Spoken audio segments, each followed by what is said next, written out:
Olá, professoras e professores, eu sou Lene Werneck e hoje nós vamos falar sobre identidade digital e como abordar o assunto com os estudantes em sala de aula. A internet, sem dúvida, é uma das ferramentas mais fantásticas que o ser humano já criou. Só quem viveu sem ela sabe o quanto essa evolução facilitou as nossas vidas e nos abriu portas para um mundo de informações, oportunidades e experiências. Mas ela pode ser perigosa. Conhecer os riscos que ela pode nos oferecer é fundamental para que possamos nos atentar, nos defender. E esse risco pode ser ainda maior com crianças e jovens. Na verdade, eles são extremamente habilidosos com as novas tecnologias, muitas vezes nos ensinando como lidar com elas.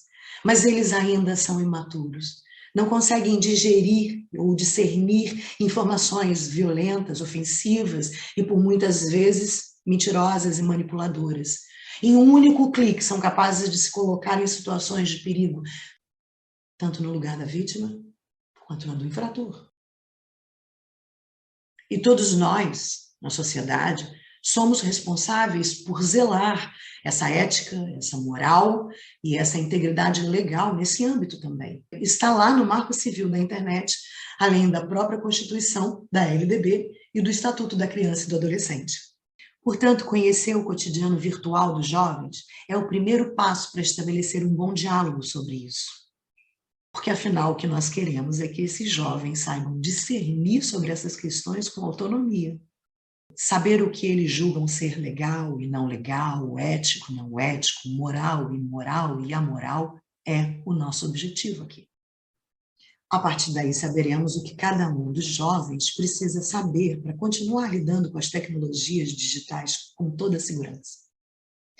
Por isso, hoje eu vim te dar uma dica de como desenvolver uma dinâmica com os jovens em aula para saber quais são as questões reais em torno do assunto e compreender qual é o ponto de vista dos estudantes, através de uma técnica do Teatro Fórum, do Augusto Boal. Mas antes, eu quero te apresentar o Boal. Augusto Boal, carioca, nascido em 1931.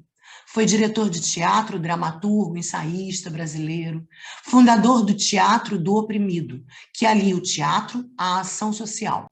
Suas técnicas e práticas difundiram-se pelo mundo todo de maneira notável nas últimas 3 décadas do século passado, sendo largamente empregadas não só por aqueles que entendem o teatro como instrumento de emancipação política, mas também nas áreas de educação, saúde mental e no sistema prisional. Na década de 70, desenvolveu o Teatro Fórum, uma técnica em que os atores representam uma cena até a apresentação do problema. E, em seguida, propõe aos espectadores que mostrem, por meio de ação cênica, soluções para o então problema apresentado. Vamos, então, ao exercício sugerido. Crie previamente um caso para ser analisado e, de maneira informal, descontraído, conte para os estudantes logo no início da aula. Inclua na história um ataque cibernético com sequestro de dados de um aparelho celular de alguém, tais como senhas de banco e de rede social. E peça a opinião do jovem sobre o que a pessoa deveria fazer.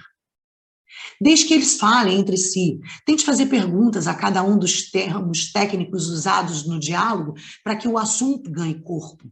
E vá listando e expondo os assuntos em destaque de forma que eles percebam que você está alinhando o assunto do dia com eles.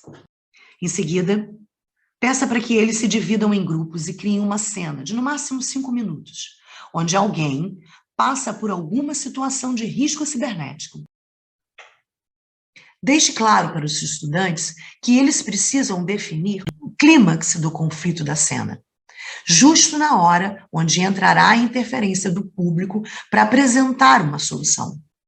Essa atividade de combinação das cenas deve durar no máximo de 10 a 15 minutos, porque não se trata de uma peça de teatro, apenas uma improvisação teatral. A avaliação nesta atividade poderá ser feita a partir do posicionamento que cada jovem terá mediante as situações apresentadas. observando a coerência em seus posicionamentos e a profundidade de seus argumentos de acordo com o seu conhecimento sobre o assunto. Espero que esse vídeo tenha sido esclarecedor e que essa atividade possa lhe trazer bons resultados. Bom trabalho, divirtam-se e até a próxima.